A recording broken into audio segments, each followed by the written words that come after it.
Okay. So, welcome to the Town of Basalt Planning and Zoning Commission meeting on Tuesday, December 6th. Sorry. Can we have a call to order, please? Roll call. Yes, Bill Marin, Yo. Kyle Oberketter, Yes. Eric Vozick, Here. Rob Levitt is absent, and Cindy Hirschfield. Here. You Excellent. have a quorum. Thank you. Excellent. First order is to approve the minutes from October 18th of this year. Were there any comments or changes people saw? If nothing, do we have a motion to approve? Motion to approve. Bill's the first. Do we have a second? Second. Kyle's second. All in favor? Aye. Motion carries 4-0. The first order tonight is an introduction to the new town logo and the branding process. Handing that off to Ryan. Sure. Ryan will just hand this straight over to you, and I'll introduce him. This is Ryan Slack from Burke. Ryan Burke. I said that backwards, thank you. Ryan Burke from Slack Communications. And with that, I'm going to stop talking and hand it over. All right, thank you. Hi, everyone. Thank you for giving me a little bit of time tonight. I'm just here to, ask a few questions, kind of present what we're looking to do over the next few months here. But my name is Ryan Burke. I work for Slate Communications. I am the founder of Slate. Who's not here today is another 11 people that work for our firm. We've been in charge of working with over 20 local government communities on new brands. And so that's what we're here to do with the town of Basalt. So what we're doing is developing a new brand for the town. And what I would like to do is just briefly go over, our process here. And so what I'll do is I'll just pull up my screen here and just kind of show you essentially what we're trying to do when it comes to developing a more unique brand for the town. Can everybody see that okay? Yep. Yes. Okay, great. So what we want to do is we just wanted to show that, as you can see in the center of the screen here, is the Town of Basalt logo and some of the neighboring communities and some applicable communities that are similar to the town. So we have Frisco, we have Montrose, and we have Carbondale, Buena Vista, so all very similar communities, but we wanted to make sure that the town of Basalt really, from an economic development standpoint, from a town organization standpoint, to just really being able to develop the character of the community through a new brand, we wanted to make sure that it was unique. And so what we're doing over the next couple months here is we're having a lot of conversations. So obviously we're talking to P&Z here, but we've been talking to the arts committees, we've been talking to Parks and Rec, so we're talking to a bunch of different committees to really figure out who you are as a community. And as we start to learn more about the people that live there, the people that are stakeholders in the community, we're gonna develop this into a brand platform. And so we're essentially working as a funnel or filtering system to better understand what it is about Basalt that sets your community aside and makes you more unique from neighboring communities, Colorado communities, and also on a national level. And so once we develop this brand platform here, we will develop the actual logo. And once we develop the logo, we develop this creative foundation. The creative foundation essentially is really developing signage, templates, anything that you would see the logo on, from apparel to vehicles to just anything that really represents the town. And so we want to make sure that there is this consistency, and there's also this ability that this logo does pop out and people do recognize it. They want to know that this is a town service that is serving them, and we want to make sure that it's loud and clear that that's the case. But we also want to make sure that we have a logo that really properly represents the community in such a way that it brings in entrepreneurs and small businesses and people that really want to be part of the community, that shows that we are a lively, vibrant community. The brand implementation, of course, is when we actually start to develop the materials, and you'll start to see it more and more out and about. really to do this, it's crucial for us to have that collaboration piece, and that really is talking to your committee and talking to other community members, talking to people that are really invested in the community to better find out, you know, as I said, the character of the community. Also very important is really talking to the town staff, because this is going to be an organizational brand, an organizational logo. We want to make sure that they're proud of it, that they can really stand behind it.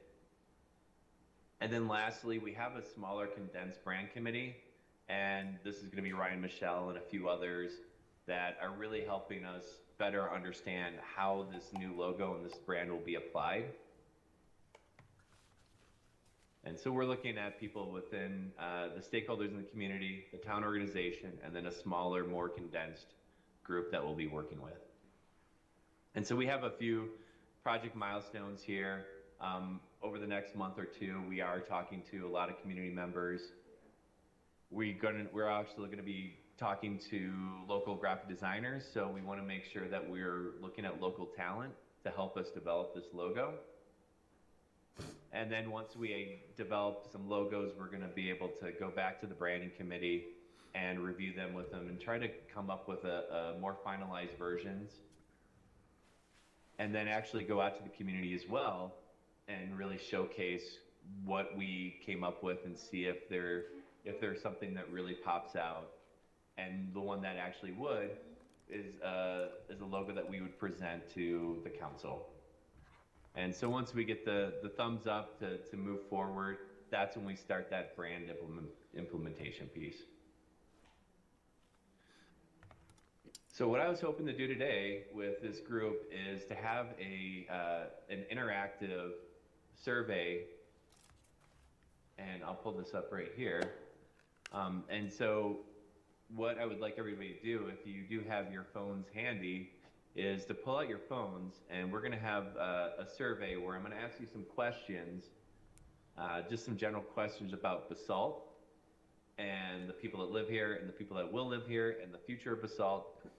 And hopefully this will be help us better determine how we can start developing that visual brand. And so if you could, if everybody can get on their phones and go to menti.com, so that's MENTI.com.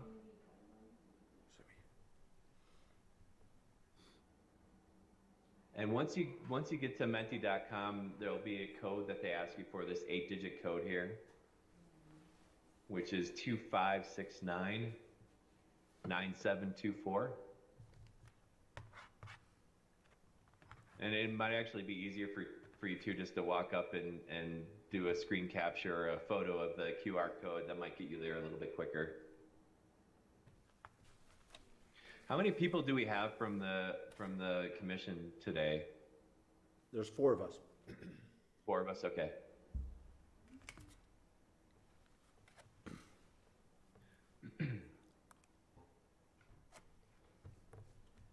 Should we just be on the page that says instructions? Is that what yours says? Yeah. Okay. Right, yeah. So we're just at the beginning. It looks like one of you has been able to get on right now, so in the bottom right corner. I think Who's we're all, not on the instructions page then? I'm on I the am. instructions. I think we're all on. Okay, Should we hit the instruction? all right. Oh. Yep. I did. There you go.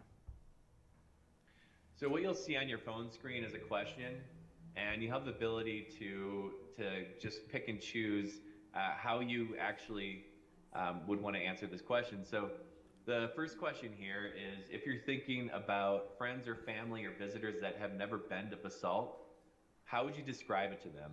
And I think you have a couple choices here, but we have 5 here. So a family-friendly community, small town rich in history. Oh.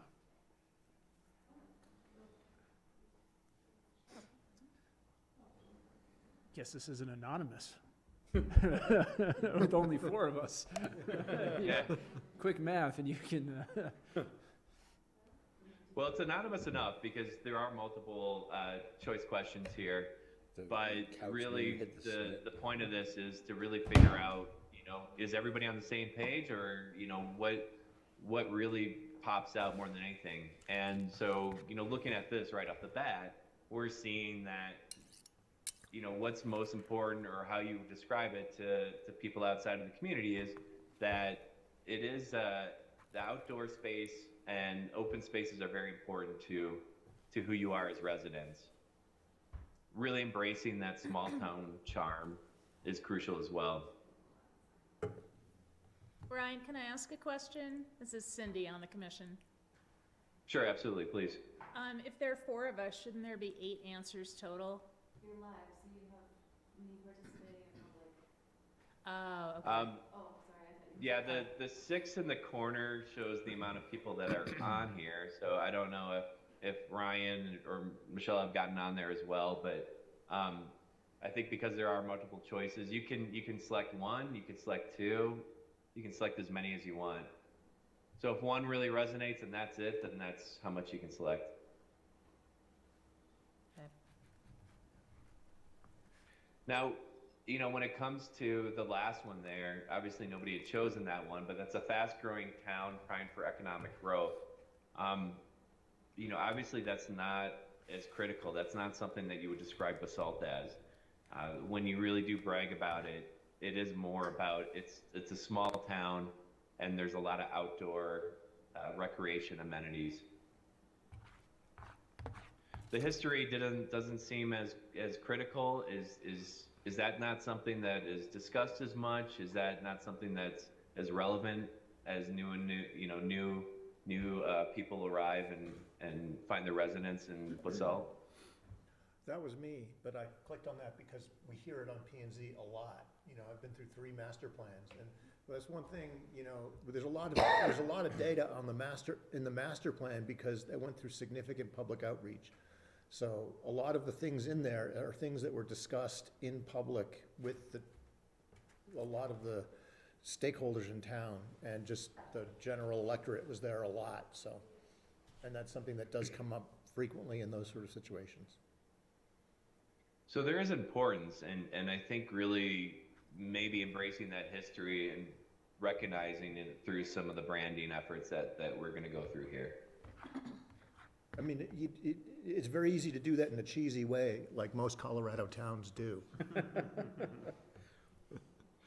Yeah, I mean, I couldn't imagine a brand with a mining cart and some railroad tracks on it, but I mean, I think there's either messaging or some other ways to really bring in that authentic Colorado, character.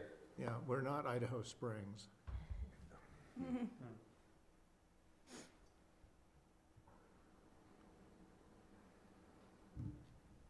All right, the next question is, you can pick 4 of these, but what we really want to know is, personally, when you think about Basalt, what are some of these terms that you think of?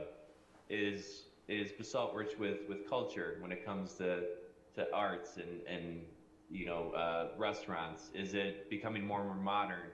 Is it more outdoorsy? Are we still true Coloradoans? We just want to be outside and be in the mountains. Is it still a bedroom community? Are people still leaving town? Are they working remotely? Are there more and more people working locally?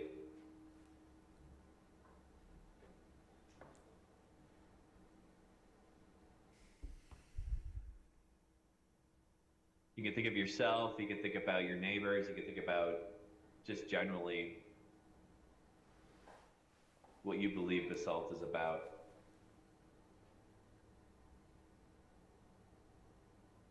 Are we being honest here? And it is important. I think, whether or not you choose one of these, or if there's something that's missing here, I'd like to know, like, what term haven't we added? Is there a reason you don't have a type your own answer? A what answer? Oh, Type your own input, your own. oh. I believe this is a small enough group. I think we can talk about it, but sometimes when we do the type your own answers, it does take a little bit longer.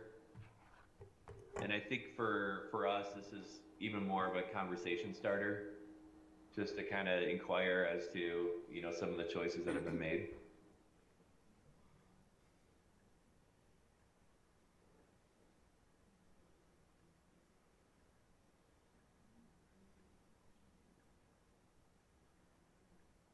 Looking at the answers here, it seems to me between, having an outdoorsy, recreation-oriented town, but it's also inclusive. And so what I want to know, what does inclusive mean to anybody here? Like what does it mean when it comes to the people that are moving here, some of the thoughts and ideas when it comes to how Basalt evolves over time? What does inclusive mean to anybody? Is there someone that can answer to that? I would take, to me, there's a lot of safety involved with that word. I personally don't even know where my house keys are. It's a great feeling to be able to walk around this community and know a lot of people, but also just, we are in a bubble and it feels good at times. But I think also, when we reach out for the citizenry to participate in a municipal process, that always happens in spades. People will participate if we ask them to. Sometimes they'll over-participate. I think obviously we have a pretty large Latino minority population. At the school where I teach, it's the majority actually, and there's a certain welcomeness to that. It's a certain part of our community. I'm not sure they're always celebrated as much as maybe we should, but they definitely are here, and it's, you don't hear of huge conflicts. I think we had one in the past, but it's pretty open for minority groups. Yeah, I would agree. We have a somewhat diverse community in terms of races. We have a diverse community in terms of ages. I don't think we have it's family friendly, and there's also a older population that's very active and out and about.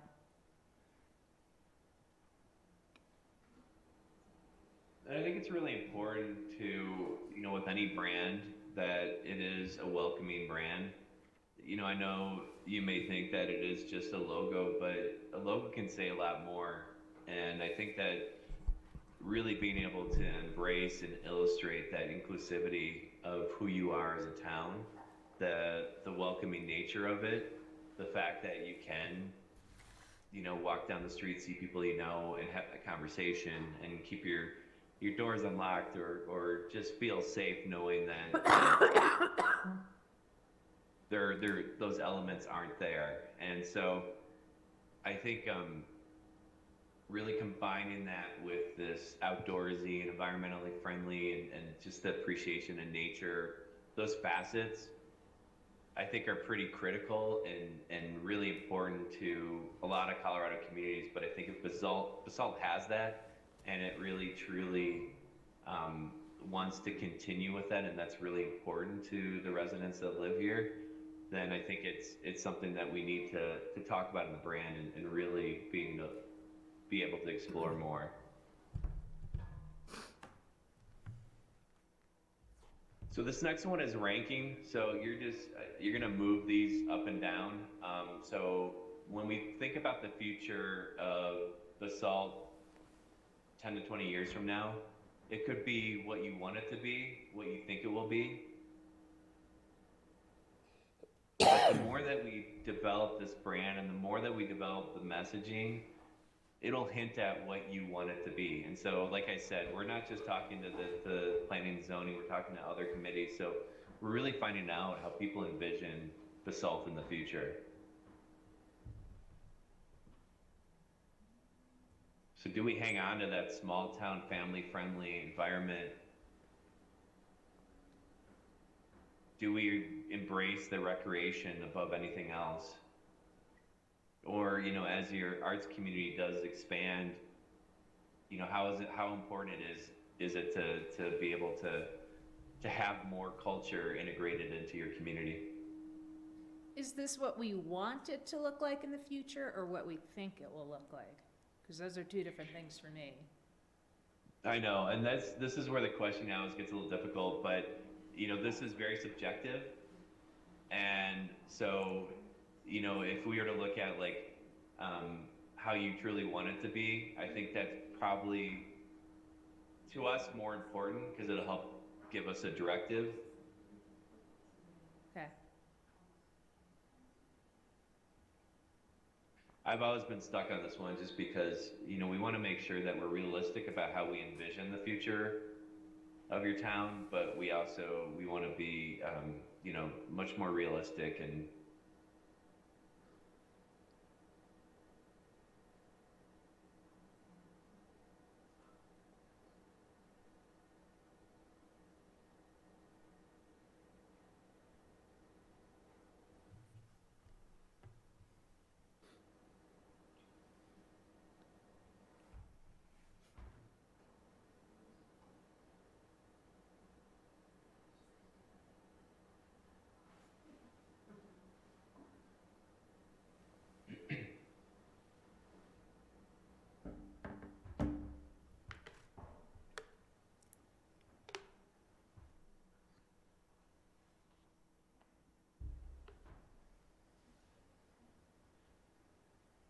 now I do know that if we were to go to the arts committee, we'd probably see this a little bit differently.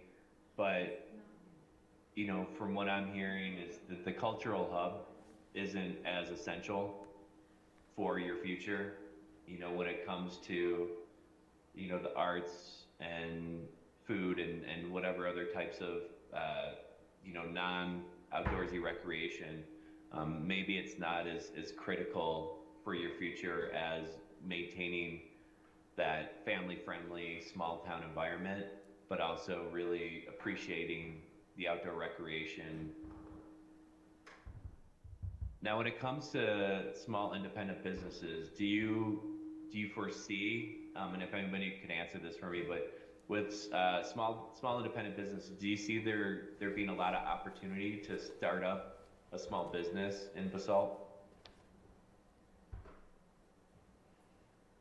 Probably not without municipal help, but that's what we want it to be. That's a thing most people who live here prize about the way it is now. Those things, but it's not an easy thing to do. I think it depends what kind of business too. I mean, if you're talking about something retail or hospitality, something where you have to rent a space is certainly going to be more challenging than you could start your own independent business as a graphic designer and work out of your house, and that wouldn't be that difficult. Mm-hmm. So it'd be much easier to be either work out of your home or be a telecommuter or whatever the case may be versus trying to establish a smaller brick and mortar type of retail business. Yes. Yeah.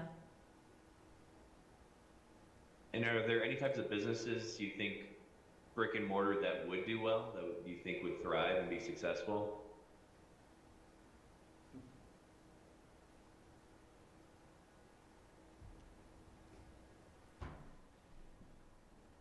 The weed business does pretty well here. Outdoor recreation oriented. Yeah, so gear shops and guide shops, those types of things could do well. Mm-hmm. Just a lot of visitors coming through that are looking for for an experience, as well as local people that are just looking to pick up gear. I think that anything that fills a niche that we don't have would work too. Like if we had a new, another takeout food place in town that served things that, aren't available at other places, I think that could do well. If there was a particular type of store that sold, if we had a kind of a cool home furnishing store downtown or something like that. Mm-hmm. So let's talk about some of the new residents that could positively contribute to the Basalt community. So when you look at the people that will be moving in down the street, people that will be joining planning and zoning, or will be potential elected officials, who do you think could really positively contribute to this community between these 5 here? Only choosing one? I can't remember how many it asked you to choose, so it might have multiple ones. No, it only allows us to choose one. It does. Okay. Yeah. Again, with this one, how truthful do you want us to be?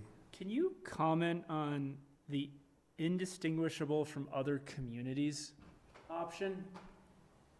And like where that would be a successful, where that would end up on the top of the list? It just, that one seems so off mark. Well, because we put that in there because we wanted to know if that was a concern. What if you just became a duplicative of Carbondale? What if people weren't able to tell the difference between the two towns? And so I wanted to put that on that particular slide, because if you are worried about becoming just another Colorado town without its own character, without its own distinct qualities, that's important to know, because we would want to be able to help develop that brand and talk about how Basalt is different and how Basalt is unique. Because if you have a town full of rafters and anglers and backcountry skiers and hikers and mountain bikers, I think that's something we can really build upon. So I think how do we further understand your character that we can present it in a brand? See, I sympathize with where Kyle is coming from in this, because the way I answered all these questions were very aspirational as to what I wanted the town to become based upon where it has been in the past. But Right. my actual fear about this is that it will be a community that's actually indistinguishable from other ones full of recent retirees. I don't want that to happen. But- That's why I was asking originally whether we should be doing it Well, even versus if- what we wanted versus what we saw it becoming, and it's different for me. Yeah. So, yeah, I did it according to what I want. Yeah. So I guess what you're saying, Ryan, is if everybody ranks the indistinguishable last, that would signal to you that people don't want that? And it would be up to us to try to figure out how we can brand Basalt in a way that it is distinguishable, that it is unique. But yeah, I mean, do you think that is a concern for a lot of residents? Is that it is going to become another? If you had put a question, just that with one of those as being the answers, like what are you scared of? It would have probably been the exact opposite. You Right. would have gotten that at the top. That- Yeah. It's just the question was not worded to Yeah, that, invoke that response. Yeah. but- that would have been my number one answer to a question like that. You know, I live in a subdivision where over half the people who live there are second homeowners. And, I don't like that. Can I change that? Absolutely not. And this is a good conversation to have, and I think this is a conversation we have with a lot of other communities that we work with in Colorado. Is there are so many second homeowners, and there are so many people that are retiring and knocking out families from residences, and so I think it's very common. And so for us, truly subjectively, if what you prefer to be, what you want it to be is,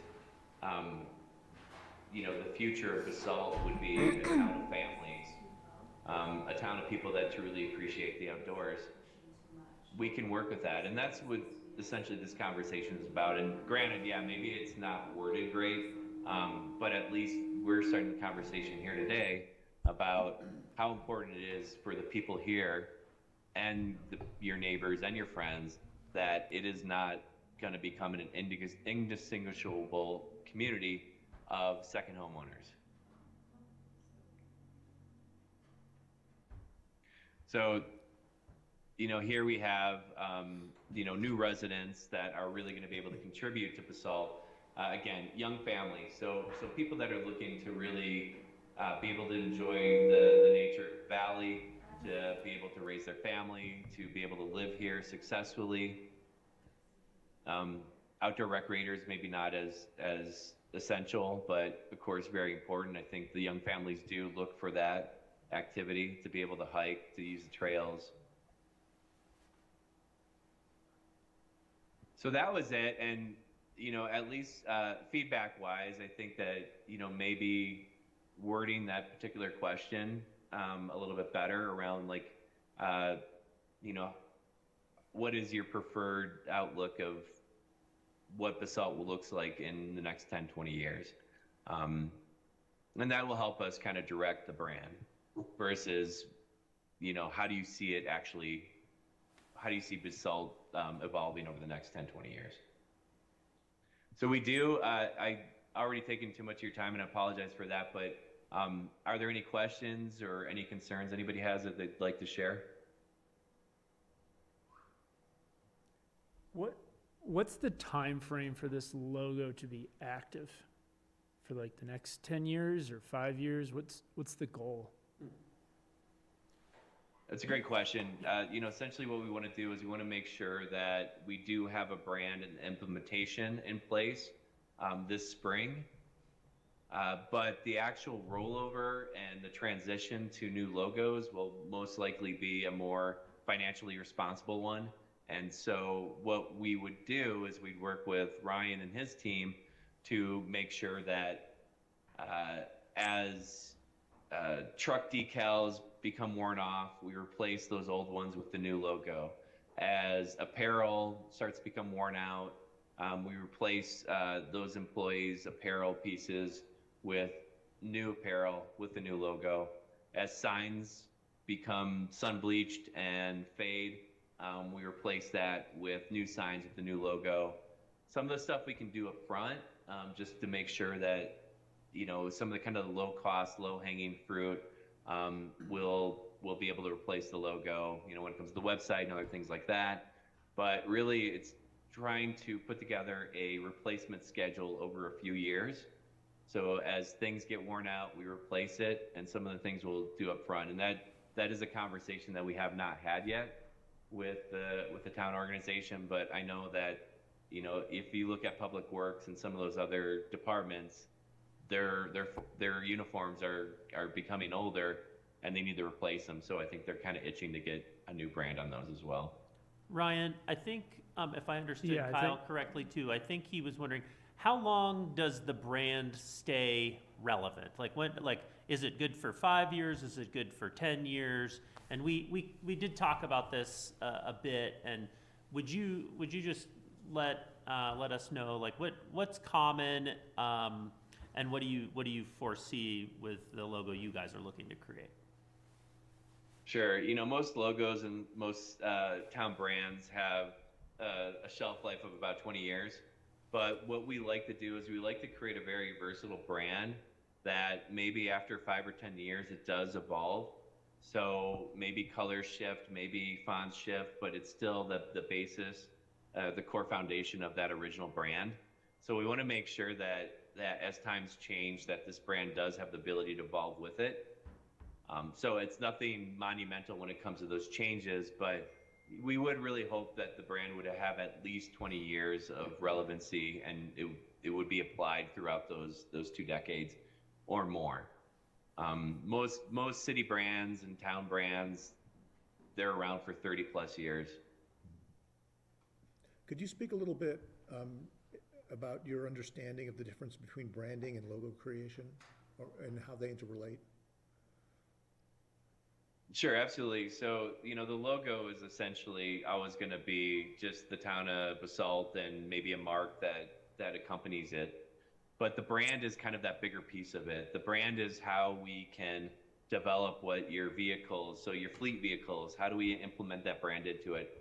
Maybe the logo is just on the side of it, but maybe there's some additional brand elements to it. We create PowerPoints and letterheads. We help with the website creation, so incorporating the colors, the fonts, anything that's visual. And sometimes we don't have it in the scope of work, but sometimes it's the messaging as well. So if we were to help with some of their economic development messaging, we implement some of the brand into that as well. So if we do talk about Basalt to potential new business owners or entrepreneurs that are looking to move to Basalt, we would probably develop some kind of messaging for them to better understand what the Basalt community is about. So the brand is kind of the color of the shirts that your fleet workers will wear, to the decals on the trucks, to the fonts that are used on the website, PowerPoints, and then the logo is always going to be the your mark and the name of the town of Basalt. Thank you. The brand would probably serve as more of the umbrella of the community and the town organization.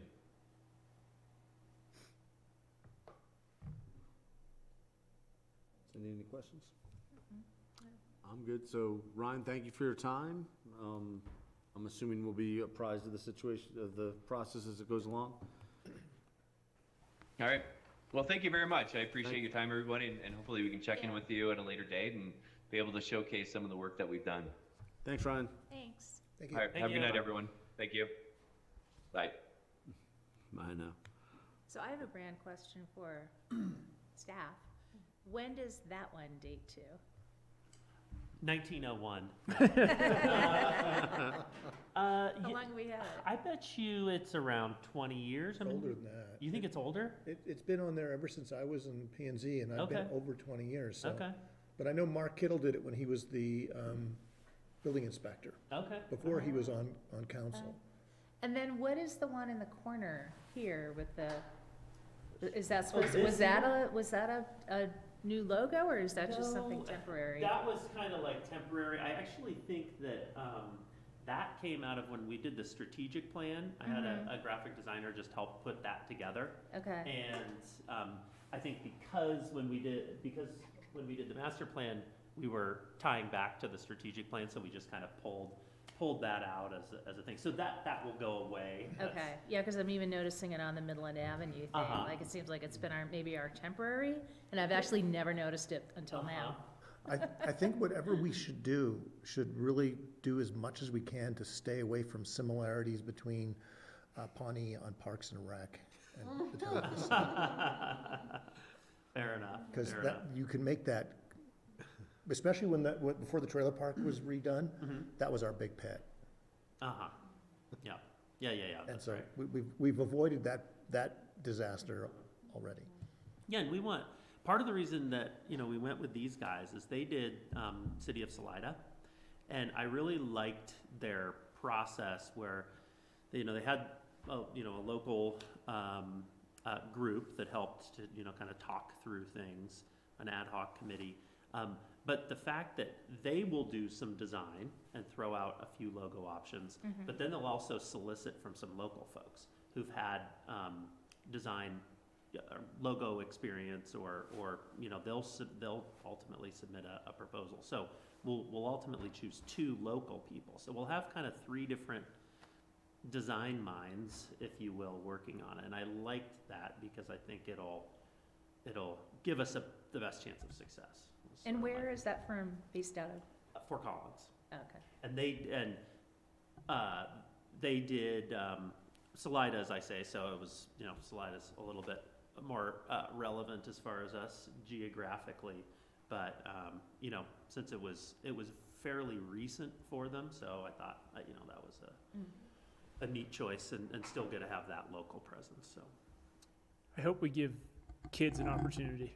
It may end up Yeah. a little too cheesy, but you never know. I was gonna just say that would be, aside from the point of it being cheesy, it would be fun, just really fun. Yeah. I've reached out to the high school, and I have the art club and the student council, and that just happened maybe the day before. Megan Hartman just helped connect me because I do want to get that feedback, and I'd like to have one of them on our ad hoc committee if possible too, just to get that. And what I had heard is, we have a decent amount of diversity on that art club, So it would be nice to get a little different perspective on that too, so. And even CMC maybe as well. May not be strictly local, but just younger minds. Or art About it. base. Yeah, yeah. And I think they can be, we'll do like all the stakeholder interviews. So I think getting somebody like the art base on there, as well as, talking to the historic, what's the name of the group?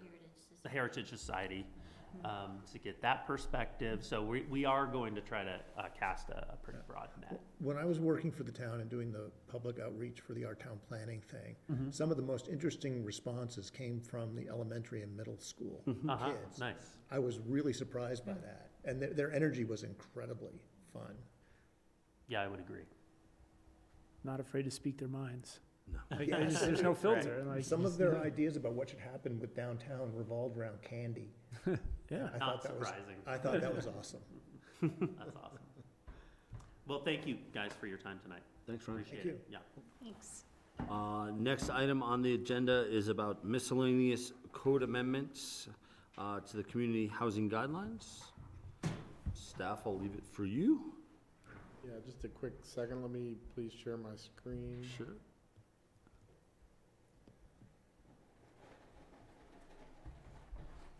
This item's probably not quite as much fun as the last item, but we'll try to make it through. This is a public hearing to consider some miscellaneous code amendments that have been proposed by staff. Staff has a long list of code amendments that we're working through that are more of a cleanup and minor nature. So we've started with this series that you have in your packet. They're code amendments, excuse me, to Chapter 11, which is the streets, sidewalk, and public right-of-way. In that section, we add that it's unlawful to place snow and ice onto the public right-of-way and in front of fire hydrants. This has been a code amendment that the Public Works Department has been asking for some time. It just helps them enforce people putting snow and ice from their properties in the appropriate locations and not making it more difficult on them to clean the public right-of-way. We also have proposed amendments to Chapter 16, which is zoning. You can see there number 2 is to add a limitation on the exemption from floor area for the mechanical exemption. This has been a town policy for quite some time that has been enacted by the building official, and this is really just a codification of that long-standing policy. And then item number 3 is also proposed to Chapter 16 zoning, which is to remove reference to the 2007 master plan and just make it a generic reference to the master plan, since the 2007 plan is no longer our active master plan. And if we just have a generic reference, that will accommodate future updates to the master plan as well. And then item number 4 that we have there is also a change to Chapter 16. Would be to amend the language that we have in the industrial zone district use table for accessory units, which is to remove the prohibition against having children being occupants in accessory dwelling units in the industrial zone district. We've had some prior conversations as part of the P&Z in separate land use applications where we've discussed the potential to remove that from the code. So it's proposed as part of these amendments. And then finally, we have an adjustment proposed to the community housing guidelines, which is to add a provision for tenants of deed-restricted rental units, where we could average their income from the last 2 years on their tax returns when we do an annual requalification of tenants. When we have tenants in affordable housing units, the town does require them to requalify from a maximum income standpoint. And we've recently had some difficulties with requalifying tenants because we've had quite a few organization-wide bumps by employers in terms of their income. An example is Whole Foods bumped up all their incomes. And so the Basalt Affordable Community Housing Committee has been looking for a way to accommodate those kind of organization-wide bumps so that we wouldn't have to kick tenants out. And so they proposed this similar tool that APSHA uses, Aspen-Picken County Housing Authority, which is to be able to use the average from the last 2 years' income to qualify or requalify tenants. So they've recommended that, and it's proposed in the amendments that you're considering this evening. So staff would suggest taking public comments because it is a public hearing, and then providing commission discussion on the proposed adjustments to the code and the housing guidelines. And ultimately, if you're comfortable, you could recommend approval of the amendments. Thank you, James. Before we open for public comment, any questions of staff? I have a question on number 5, but I don't know whether it should be before or after the public You usually do hearing. questions first, then comments after, so if you want to clarify, that'd be good now. Okay, well, I guess maybe it's more of a comment, so I'll wait. This is mentioned as a stopgap, like what is the time frame that you think the next iteration would occur? Well, the town council has provided direction to staff to look at the overall affordable housing guidelines and mitigation requirements. So we have that kind of on our work program for this next year. So we would hope to have some adjustments, by mid next year. So we would look at, Will we get more clarification in the next item agenda about that? True. yeah. Okay.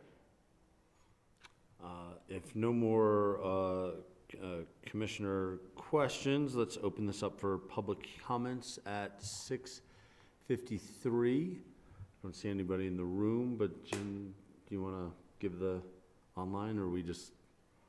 Sure. Let's give the online.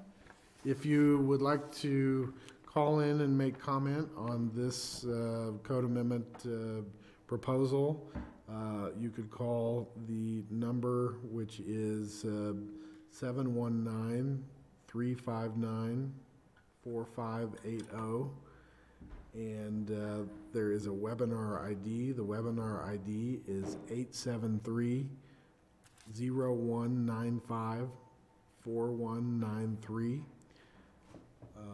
And we'll give a minute or so to those that would like to call in.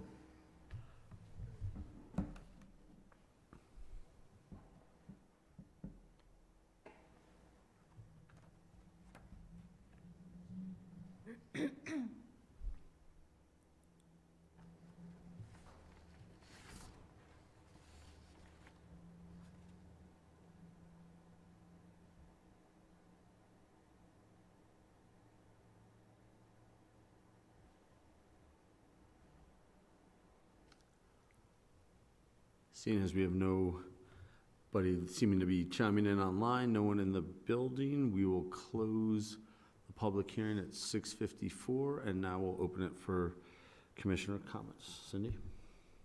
So regarding the income one, and maybe this got answered a little bit with Kyle's question, but I was confused how averaging the 2 years would help in the future, because you assume once they get a raise, it's not gonna go back down again, but I guess if it's only meant to address something for now, and then you'll update it within a year. Yeah, That's the goal. it's proposed to be a stopgap, and we are hopeful to be able to get to amendments to the housing guidelines by mid-year 2023 Okay.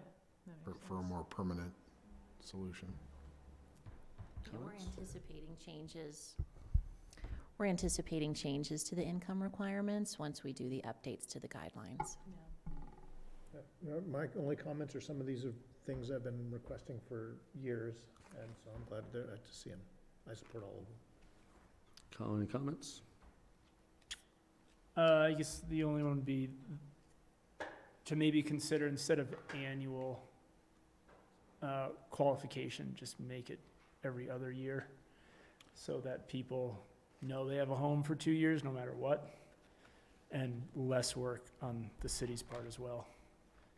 And good for them if they're making more money. It's still gonna be difficult to find a new home if they're getting kicked out of deed restricted housing or rental income restricted housing. I have no comments, so would anybody entertain a motion of approval or any changes, modifications to as proposed? Okay, I will make a motion to approve a recommendation as written. Second.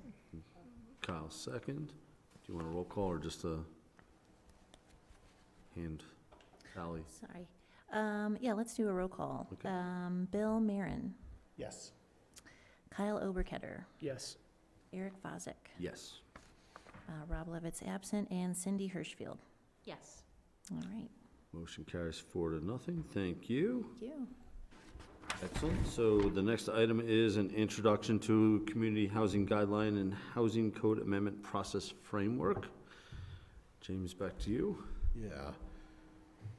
So this item is just a discussion about a draft framework for the process for amendments to the affordable housing guidelines and affordable housing mitigation requirements. So staff worked up a draft framework for that process that you have in your packets.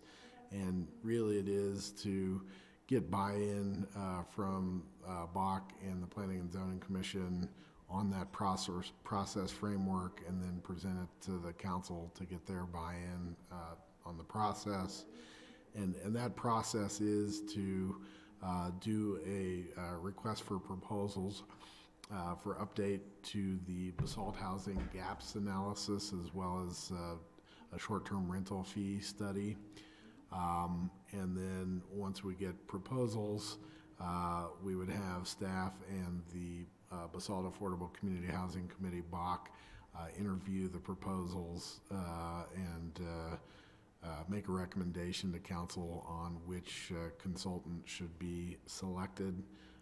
And then the town council would review a contract for a selected firm for a housing gaps analysis, as well as a short-term rental fee study.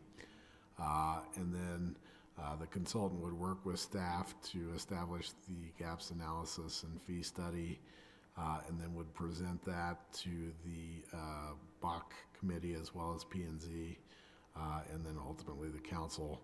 And then from that gaps analysis and short-term rental fee study, BAC and town council would hold a joint work session to discuss and give direction on adjustments to income categories related to for sale and rental mix, related to occupancy priorities that we have in our affordable housing guidelines, as well as kind of what income categories we'd be looking at. And actually, there's a typo in there because it should be BAC, P&Z, and council to hold a work session. And then staff would draft proposed amendments for review by BAC, P&Z, and council. And then they would go through our regular code amendment process, which would include public hearings before P&Z, council, after a recommendation from BAC.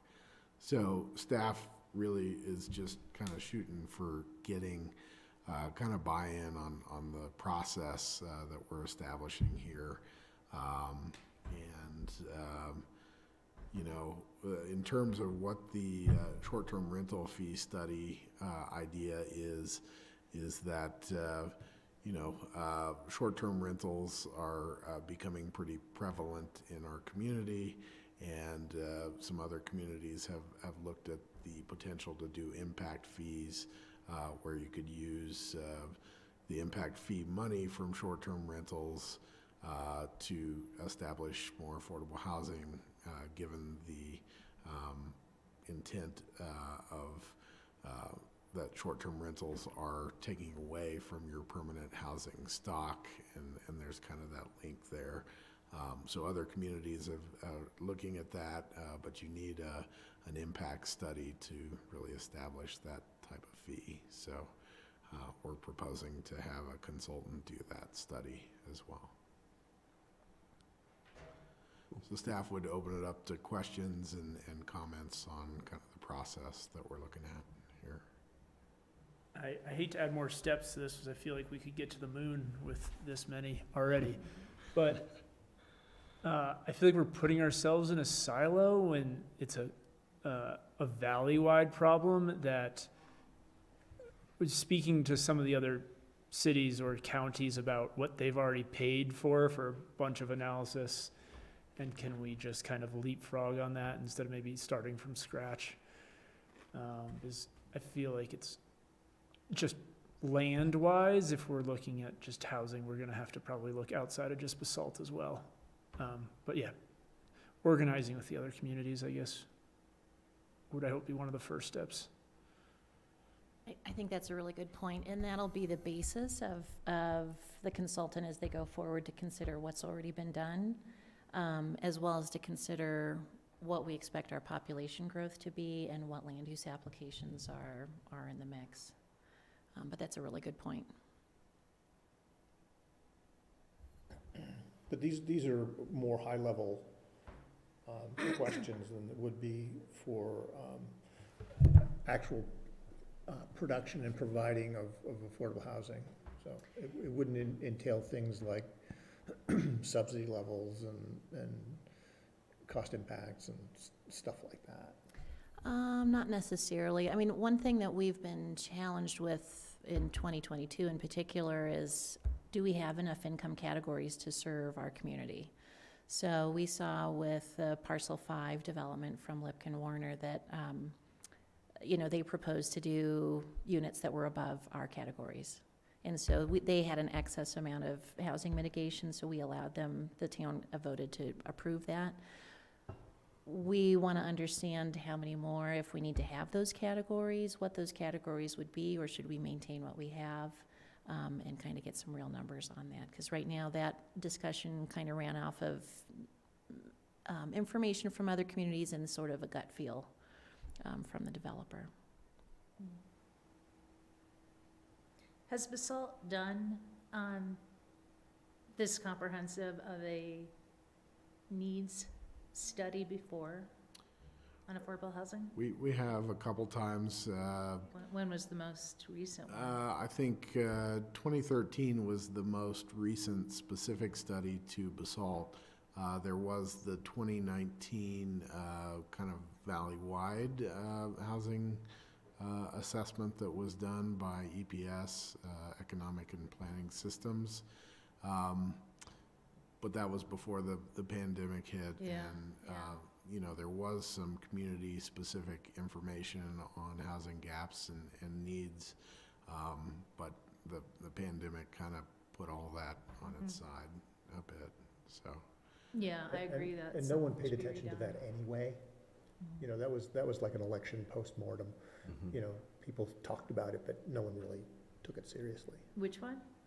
The valley-wide housing needs 2000. assessment. Oh, yeah. No, I think it's important for us to know what's going on now. And I think it's important for us to know, to have some real numbers to work with, because I feel like so much of the discussion now is based on anecdote and perceived need or not need, or, there's a lot of vague assumptions being made. But, with the valley-wide housing assessment, once those numbers were assessed, the numbers were so astronomical, the people was like, oh, God, and they just ignored the entire thing. I anticipate, particularly since that report, there have been lots of new I'll call them techniques and policies, and many won't apply to Basalt, but many are out there for us to consider, changes to zoning, just different types of land use application policies that may come up as well, to deal with where we are built out wise in the town, so.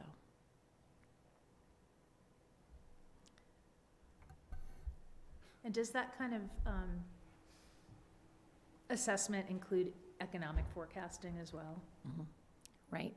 Yeah, because what would need to come into play here a little bit is where do we think people's incomes are going? What is our tax revenue? What is our job base? How many jobs do we have compared to residents? And kind of floating that and coming back to Kyle's comment, it's a region-wide thing. We often have this conversation about prioritizing Basalt employees versus others and how to do that and what those numbers actually look like. And a lot of that information right now is also verging on anecdotal, so. Well, and also things like, are we really headed toward a recession, as you hear, or, because that, I think, would have a pretty big impact on what goes on here. Are they gonna look at the current funds we have for housing and like best uses of those, or So proposed best uses? I think that it won't necessarily be on how we can use our funds, but what the need is. And then we can come back and prioritize a strategic plan.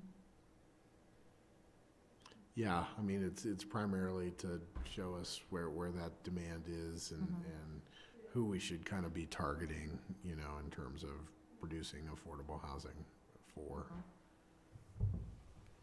I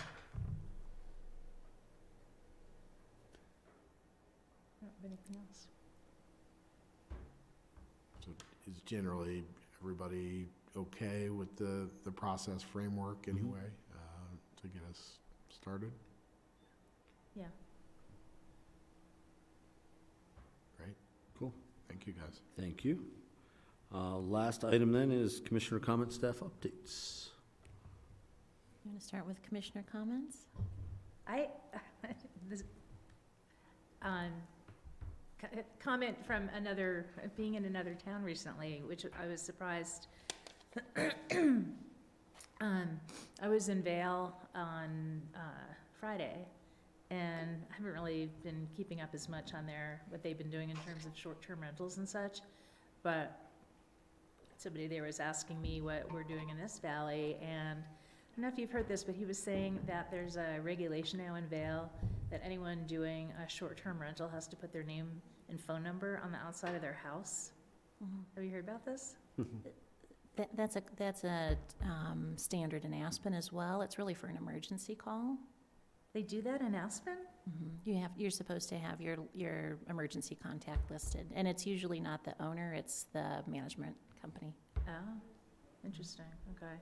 With our license requirement, we don't require that you put it on the house, but we require a local contact that we can contact in an emergency.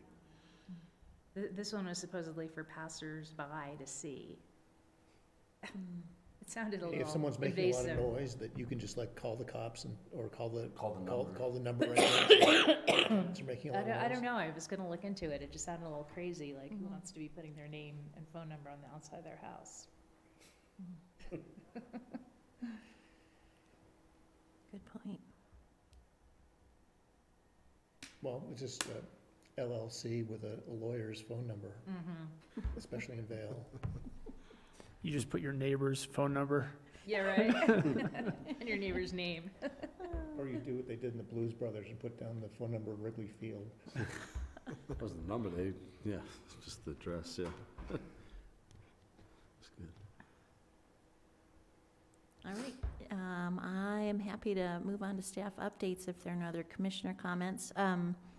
I would like to thank Katie Hostler for signing on tonight. She has applied to be at P&Z. And so hopefully she will be interviewed at the next council meeting and get appointed to fill one of our vacant seats, so that's really exciting. Can we just appoint her? Well, luckily, the next meeting is next Tuesday, so Hopefully we'll see you soon, Katie. that's right. Excellent stuff. Other updates, the Public Works building next to the Umbrella property is about 95% finished, and she'll be finished at the end of the month overall. So that's a big win for our Public Works Department to have a lot of their equipment stored inside. The band shell and the restroom over at the River Park are being value engineered to get some costs down closer to budget, but overall the same as what you've seen before, just some slight tweaks. And those are on schedule to be installed next spring or in early summer. And then lastly, Midland Avenue Streetscape. Some of you may have been getting the communications from our new communications professional, Mitzi Rapkin. Oh, no. But you're welcome to. Do we have to sign up for it? You can sign up on Basalt, on Let's Talk Basalt. She's also expanding the outreach. So right now it's primarily focused on areas over here, but it'll go out more. Is Yeah. Mitzi working for the town, Basalt, or just Mhm. on a contract? She's on a contract, Oh, okay. yep, for this project. Oh, for the project, okay, got it. Mhm. So the project has hit the milestone of 60% drawings, which means that we've got drawings that are technical enough to move forward, and the engineering is going to work. You may have seen the equipment out doing some what we call potholing work to investigate some of our assumptions on where the utilities are located over the last couple weeks. So far, so good. No major things have been unturned, but that's always a challenge when construction actually starts. We're looking at hitting the 90% drawings here in the next month, and then what everyone's been waiting for is the construction schedule. And we'll be rolling that out in January. Is there preliminary pricing, and is it on track? There was preliminary pricing, we're on track. Cool. So it's really exciting. I think we're really lucky to have the team we have. A lot of creative ideas and a lot of ways to keep things down, and seeing where we are, ordering some materials ahead of time to beat pricing and all of that. So we'll be back with a more specific update in the future on that. And that's the scoop. Do you have anything, James? The 325 Cody Lane application that P and Z reviewed for the change in the PUD allowable uses for the domestic abuse application has been through council's first reading. The council approved it on first reading with the conditions that P and Z recommended. So it'll be going back to council next Tuesday, the 13th, for second reading. And then they would have to come back with an actual site-specific application that would be reviewed by P and Z and council probably early in the new year. And did want to check in on P and Z's availability in January. Obviously, probably wouldn't have a meeting on January 3rd, which would be the first Tuesday, but wanted to check in for P and Z's availability on the 17th, which would be the third Tuesday in January. Is there anybody that thinks they're not going to be here then? I'm not sure yet. I'm trying to work out some work travel plans. Okay. So 50-50 right now, but I'll be figuring it out pretty soon. I have Everybody no else? plans to go anywhere, I should be here. at least not on a Tuesday. Oh, wait. I'll be here. Okay, great. Thank you. That's all I had. And tree lighting downtown Basalt Lions Park Friday. Oh, okay. The solar project, any time frames at this point? Are we looking to install next year? So the solar project has gone out, RFP for contractors to do installation. And we should be under installation next summer, I believe. Yeah, we should be, and we've applied for a DOLA grant for half the cost of the entire project. And Catherine, the town engineer, as well as Ryan Mahoney, are going down to make a presentation to the grant committee this week. Awesome. So we'll see if we get that. Any update across the street? Or is the lawsuit put things on hold, or has nothing to do with it? It's still unresolved. It's in the process, but unresolved. It's in the attorney's hands, but really, it's frankly been a waiting game right now between waiting for attorneys to get back into the office. Gotcha. But doesn't sound like it's gonna be very exciting. And then, the lake, they're, half of that or a quarter of it is their property? Is that what's happening? Yeah, so as part of the parcel 5 approvals, they're reconfiguring the lake a bit to get it all within the town's property. Right now, there's a corner of it that is on their property and was approved to reconfigure it to get it all on town property, and then they can finish the trail all the way around. That's kind of their first step there. And they have to do it, during the winter because the water. I just thought they were grading originally, because I thought that was part of what they had to do, and then I was like, oh, they're filling this in. All right, a little more is going on. But we've talked to, I believe it's the presidents of both associations at this point, in terms of Lakeside. I have to say you didn't. The president? Yes. That's all right. Is it AJ? Maybe on the other one, maybe on the condos. Definitely Christina King. Yeah. And then, I'll get you the Oh, did you name. talk to PJ? Yeah, PJ. Okay. That's fine. Okay, It's sorry. not, no, it's none of my business, not my property. I thought he was the president, so that's good to know. Thank you. So leaf collection successful? Yeah, we're waiting for, they usually give us a report back, and we haven't gotten it back from them yet, but we'll share the details when we do. I liked this, kind of lantern star things hanging at the roundabout. Are those new this year, or have I just not noticed them? I don't know if they're new, but our Public Works has done an amazing job putting all their wreaths and decorating everywhere, so Yeah. we'll share the kudos with them. Yeah, I liked them.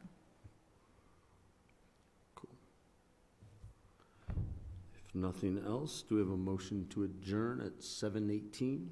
Motion to adjourn, or second. Give it to Cindy and Bill second. All in favor? Aye. Aye. Meeting is adjourned. Thank you. Thank you.